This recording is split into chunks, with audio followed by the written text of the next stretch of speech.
Это красивое предание приводится от имама Муджахида, да смилуется над ним Аллах. Он говорит: «В судный день приведут троих». Это обращение ко всем, кто небрежно относится к поклонению. И это предание от Муджахида, а не хадис пророка, мир ему и благословение Аллаха. Он говорит: «В судный день приведут троих, богатого, больного и невольника. Богатого спросят: что тебя отвлекло от поклонения Аллаху? Чем ты был занят?» И он скажет: «Богатству была дана власть надо мной, и оно отвлекло меня от поклонения». Тогда приведут пророка Сулеймана, сына Дауда, и спросят богатого: «Кто из вас обладает большим богатством?» Он укажет на Сулеймана и скажет: «Он богаче меня». И тогда ему скажут: «Но его богатство не отвлекло его от послушания и поклонения Аллаху».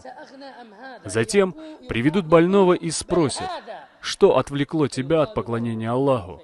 Он ответит: «Мною овладела болезнь, и она отвлекла меня от поклонения Аллаху». Тогда приведут Айюба, мир ему, и спросят больного: «Твоя болезнь была тяжелее или его болезнь?» Он скажет: «Нет, болезнь Айюба была тяжелее». И тогда ему скажут: «Но эта тяжелая болезнь не отвлекла его от поклонения Аллаху». Затем приведут невольника и скажут ему: «Что отвлекло тебя от поклонения Аллаху?» Он ответит: «Мне помешало поклоняться Аллаху мое рабство. Власть надо мной принадлежала моему хозяину». Тогда приведут Юсуфа, мир ему, в его бытность рабом, и спросят невольника: «Чье рабство было тяжелее?» Он укажет на Юсуфа и скажет: «Его». И невольнику скажут: «Но это рабство не отвлекло его от поклонения Аллаху».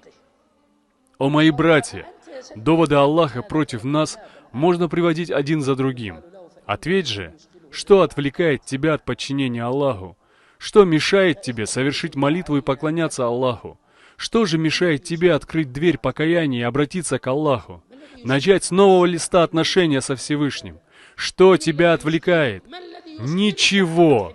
Ничего тебя не отвлекает, кроме страстей. Просим Аллаха прощения и избавления.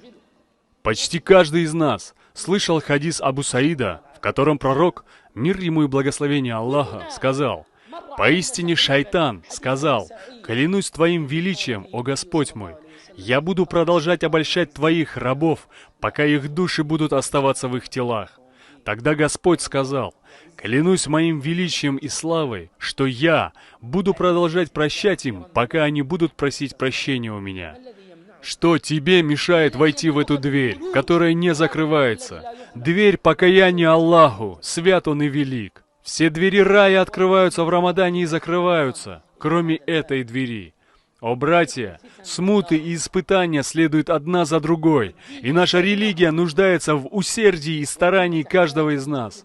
Я прошу Аллаха сделать нас полезными для религии и уммы, и исправить наше положение, и сделать наш внутренний мир лучше внешнего. Прости наши грехи и прими наше покаяние.